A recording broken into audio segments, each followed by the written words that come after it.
Você já se sentiu preso em uma rotina que te consome, onde a cada dia é uma cópia exata do anterior e a vida parece escorrer por entre os dedos enquanto você acumula coisas que não te preenchem? Já se sentiu exausto, tão anestesiado que a única forma de sentir algo é através da dor ou do caos? Se a resposta for sim, então este vídeo é para você. E hoje vamos mergulhar em uma das obras mais impactantes e incompreensíveis de todos os tempos. Nosso lendário Clube da Luta. Neste vídeo eu pretendo dissecar de uma forma um pouco diferente do que as pessoas costumam fazer. As pessoas frequentemente falam sobre a crítica social ou a narrativa em que o filme nos faz refletir de forma um pouco mais filosófica. Enfim, hoje vamos falar pela ótica da psicanálise. E como essa obra, de uma forma muito interessante, ela revela muitas coisas sobre a mente humana. Então, prepare-se para uma jornada que vai muito além da superfície da violência e da rebeldia. Vamos desvendar a fragmentação psíquica que nos assola, entender os mecanismos de defesa que nossa mente cria para nos proteger de verdades incômodas e, finalmente, confrontar a sombra que habita em cada um de nós. Ao final, você não apenas compreenderá Clube da Luta em um nível totalmente novo, mas também terá ferramentas para iniciar a integração das suas próprias partes perdidas. Essa é uma promessa. O que você vai ver e ouvir aqui pode mudar a forma como você enxerga a si mesmo e o mundo. Fique até o fim, porque as revelações mais devastadoras estão guardadas para o clímax.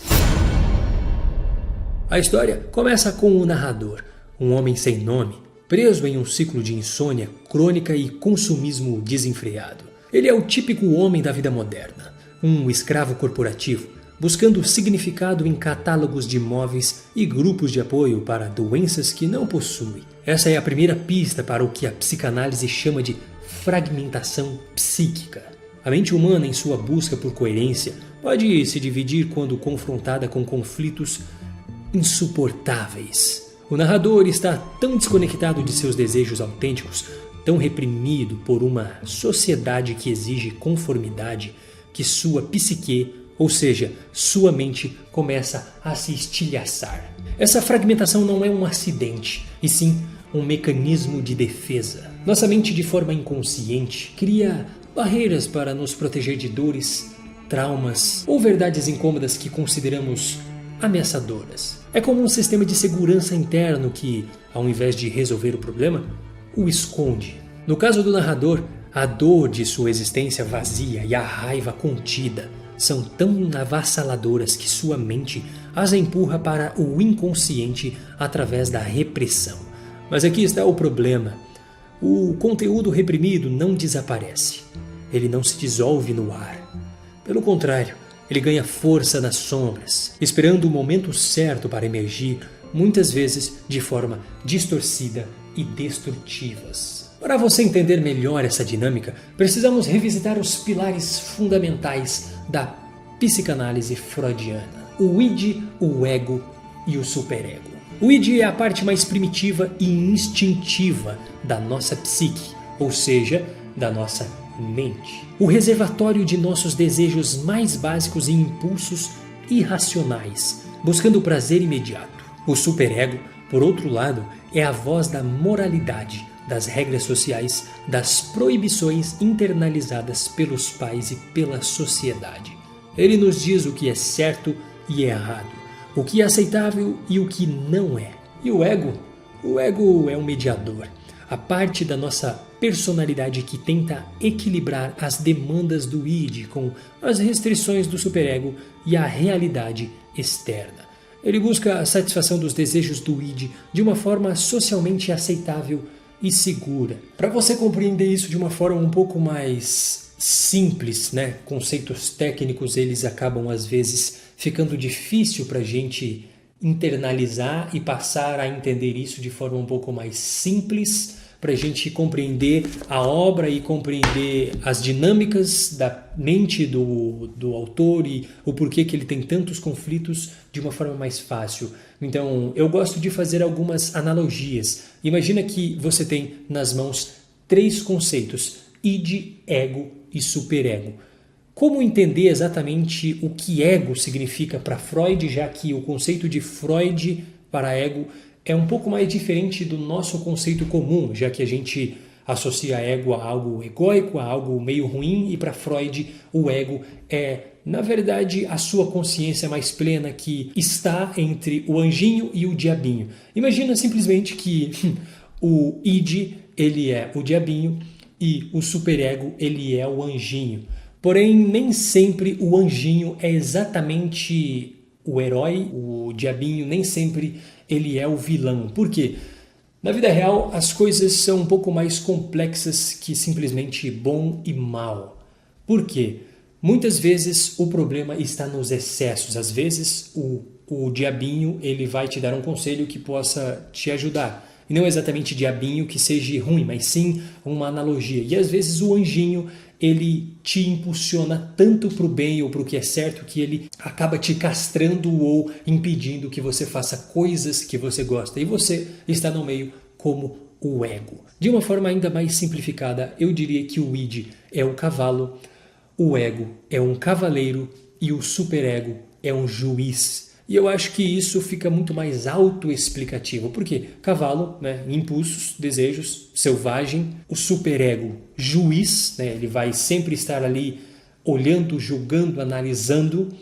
E o cavaleiro, ele está entre os dois, tentando conduzir de uma forma um pouco mais pacífica entre algum caminho que ele está percorrendo. Compreendendo isso, quando vamos para o início do filme, o que encontramos é um protagonista com um ego fraco, completamente dominado por um superego opressor, ditado pelas normas de consumo e pela busca incessante por aprovação. Seu id, seus desejos mais selvagens e sua raiva estão profundamente reprimidos. Você estava procurando um jeito de mudar sua vida? Não podia fazer isso sozinho. Tudo o que você gostaria de ser, sou eu. Pareço com o que você quer parecer, transo como você quer transar, sou inteligente, capaz e o mais importante, eu sou livre de todas as formas de que você não é. É nesse vácuo, nessa asfixia do ser que Tyler Durden começa a tomar forma. Ele é a manifestação do id reprimido do narrador, uma projeção de tudo o que ele desejava ser, mas não ousava. Tyler é o caos, a liberdade, a transgressão, a forma bruta que o narrador sufocou por tanto tempo. Ele é a resposta desesperada de uma psique em colapso, um mecanismo de defesa extremo que paradoxalmente se torna a cura e a doença ao mesmo tempo. Se você quiser uma prova disso, identifique exatamente os trechos em que por 1/1000 de segundo, Tyler aparece recortado na cena. Sabe aquelas partes do filme que quase todo mundo, em todos os vídeos que as pessoas fazem, elas comentam que Tyler ele já estava meio que aparecendo pro narrador antes mesmo dele conhecer o Tyler no avião? Se a gente mapear todas as vezes que ele aparece, então para a gente começar a abrir isso e entender de forma um pouco mais profunda, a partir do momento que a gente entende o id, ego e superego, a gente entende o seguinte, que Tyler ele era o id. Então o grande ponto aqui é o seguinte, eu até listei algumas coisas que são interessantes para a gente entender o que estava acontecendo na mente do personagem antes mesmo dele conhecer Tyler. A gente compreende, na maioria das pessoas, elas comentam sobre isso em análises do filme, que Tyler ele já aparece em alguns trechos, aquelas queimaduras de cigarro, e o que aquilo é, se a gente for olhar pela ótica da psicanálise. Significa simplesmente que, muito antes de Tyler nascer, ele já estava sendo aquecido. Faíscas do Tyler ele já estava nascendo, né? É como se Tyler estivesse sendo cozido no fogo baixo, porque a partir do momento que o personagem já estava numa condição um pouco mais severa e conflituosa, a gente percebe a mente dele criando o Tyler lentamente, que é o ponto onde a gente vê Tyler aparecendo no trabalho. E aí eu gostaria de trazer o questionamento aqui para você. O It, né, essa parte mais primitiva da mente, que eu digo que possa ser associada com o cavalo, né, a parte mais selvagem, os impulsos, ele está o tempo todo causando influência sobre nós. E aí vem o juiz, que é o superego, acaba meio que sufocando ou adaptando os desejos do id ou o impulso para o momento. Então a gente vê no trabalho uma queimadura de cigarro que é Tyler aparecendo rapidamente. A gente pode se perguntar quais são os desejos ou os instintos que ele estava reprimindo naquele momento, mas que estava tentando sair para fora. Muito provavelmente poderíamos associar com algum sentimento de raiva ou algum outro sentimento que ele estava no trabalho e não estava ali exatamente satisfeito. Um outro ambiente que eu listei ele aparece enquanto o médico não o ajuda. E a gente se pergunta que emoção que ele estava sentindo para Tyler aparecer justamente naquele momento. Eu diria que ele sentiu raiva do médico pelo médico não ajudá-lo, não dar um pouco mais de atenção ou pelo menos receitar algum remédio para ele dormir.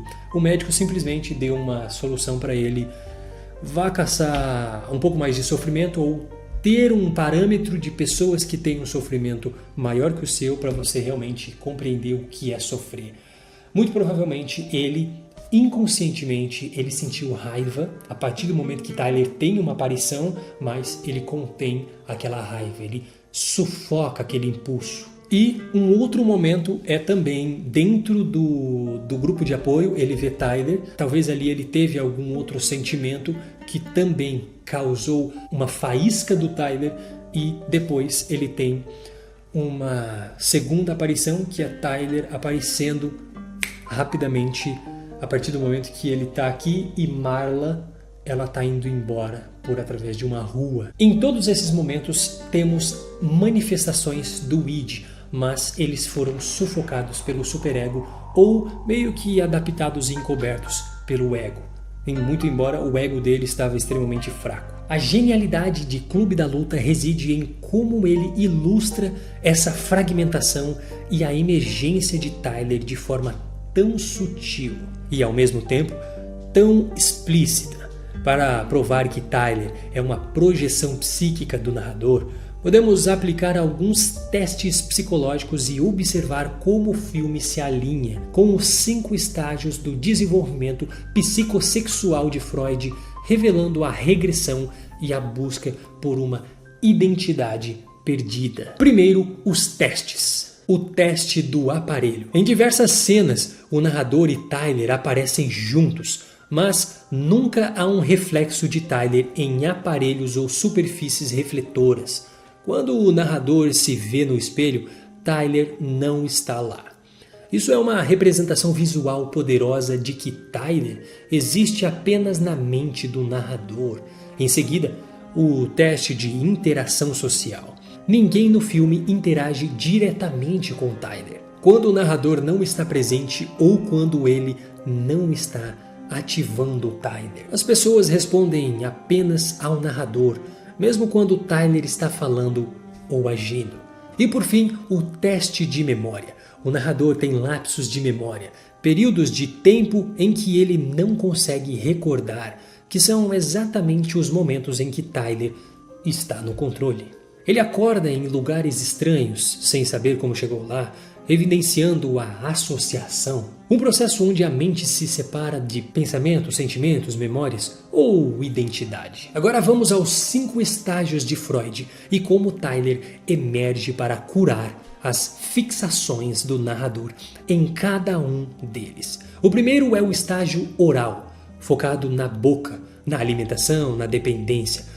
O narrador, com sua insônia e sua busca por preenchimento através do consumo, está fixado nesse estágio. Tyler o força a abandonar essa dependência, a vomitar o que o sistema lhe impõe, a buscar a autossuficiência e a rejeitar o conforto fácil. Ele o tira da cama, o joga na rua, o obriga a sentir fome e frio, quebrando a fixação oral. Eu vou pra minha caverna, vou encontrar minha força animal. Não trata isso como aqueles mortos vazios. O que é real, rapaz? Eu entendi, já. Só depois de perdermos tudo é que estamos livres para fazer qualquer coisa. Meus parabéns. Está a um passo de chegar onde quer. Em seguida, temos o estágio anal, que lida com o controle, ordem, limpeza e agressão.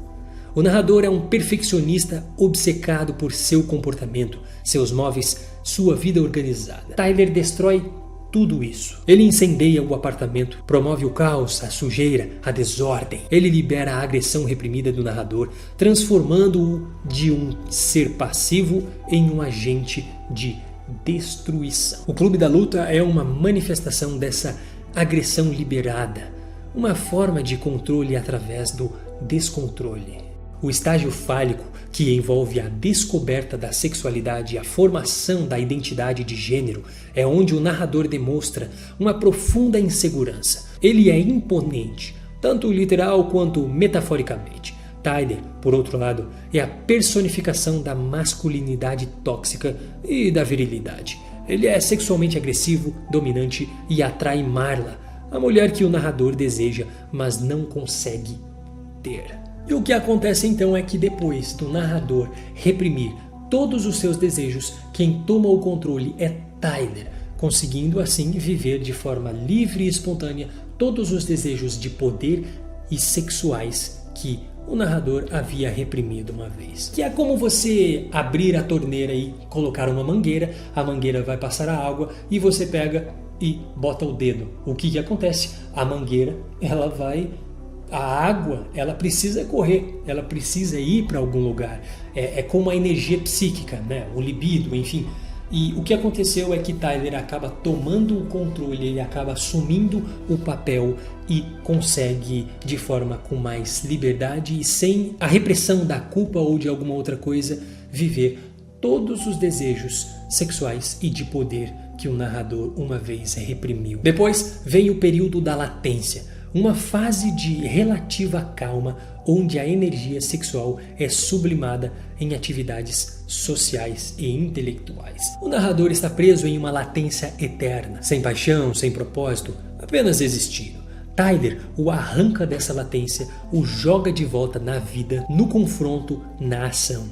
Ele o força a se engajar com o mundo de uma forma visceral, a criar o projeto Destruição, a canalizar sua energia para algo maior, ainda mais destrutivo. Finalmente, o estágio genital, que representa a maturidade sexual e a capacidade de formar relacionamentos saudáveis e produtivos. O narrador é incapaz de se conectar verdadeiramente com Marla ou qualquer outra pessoa. Tyler, embora distorcido, é a tentativa do narrador de alcançar essa maturidade, de se relacionar com Marla e de ter um propósito. No entanto, como Tyler é uma projeção fragmentada, essa maturidade é pervertida, levando à destruição em vez de uma construção saudável. Tyler é a sombra que o narrador precisa integrar para se tornar um indivíduo completo e funcional no estágio genital. Esse estágio genital, essas fases de Freud que eu estou listando, são perspectivas que a psicanálise permite que a gente mapeie um estado ou um comportamento baseado em um desenvolvimento da infância. Então, eu não vou perder tempo com isso aqui, mas para você não achar que eu estou trazendo algumas palavras técnicas estranhas, mas isso é da psicanálise, isso faz parte dos termos de Freud. Vai brigar com Freud, vai falar com ele. A grande revelação de que Tyler Durden e o narrador são a mesma pessoa não é apenas uma reviravolta cinematográfica. É o ponto culminante de uma profunda análise psicanalítica. Tyler não é um vilão externo, ele é a parte do narrador que foi reprimida, a parte que se recusou a morrer sob o peso da conformidade.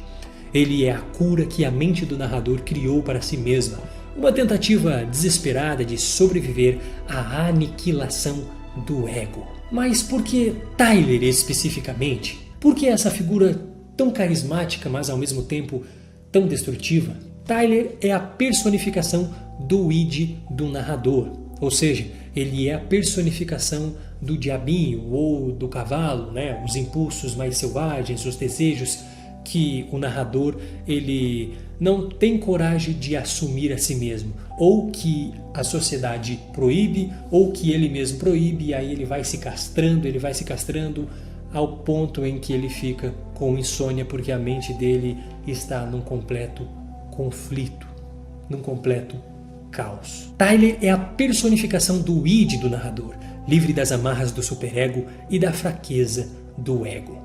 Ele é o impulso puro, a vontade de viver sem regras, de destruir para reconstruir. Ele é a raiva, a sexualidade, a agressão e a liberdade que o narrador havia enterrado tão profundamente que ele acabou sendo a vítima de tudo isso. A mente do narrador, em sua dissociação extrema, criou Tyler como um mecanismo de sobrevivência. Tyler é o que o narrador precisa ser para se libertar da prisão da sua própria vida, mesmo que essa liberdade viesse através do caos e da autodestruição. Tyler é o terapeuta brutal do narrador, forçando-o a confrontar suas maiores fraquezas e medos. Ele o ensina a lutar, a sentir dor, a rejeitar o materialismo, a questionar a autoridade. Ele o empurra para o limite, para que o narrador possa finalmente se ver como realmente é, sem as máscaras sociais. A relação entre eles é uma dança complexa entre o desejo da aniquilação do ego antigo e a busca por uma nova identidade. Tyler é a voz que o narrador precisa ouvir, a força que ele precisa encarar para quebrar as correntes da sua própria repressão.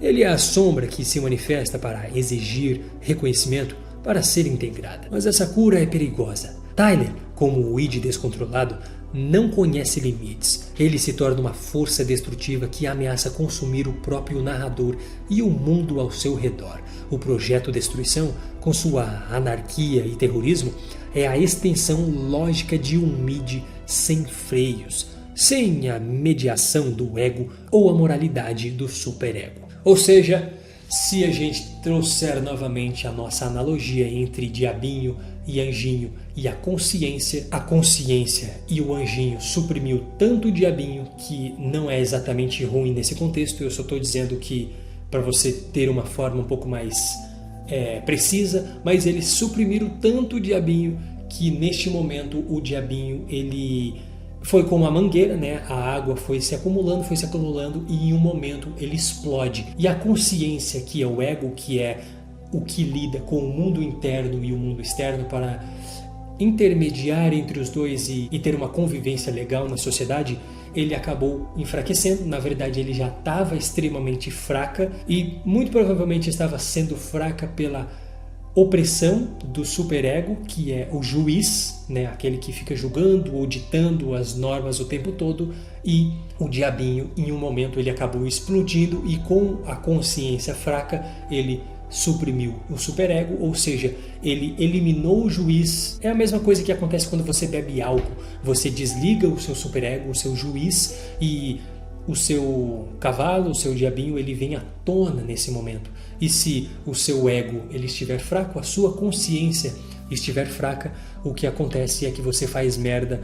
E muitas vezes essas merdas não eram exatamente coisas que você não faria só porque está bêbado, e sim coisas que você já tem vontade de fazer, mas que você não faz porque você suprime, mas com uma parte da sua mente que julga desligada, fora de campo, as coisas ficam bem Clube da Luta. E é exatamente aqui que o narrador percebe que, embora Tyler tenha sido necessário para a sua libertação, ele também precisa ser contido, compreendido e finalmente integrado.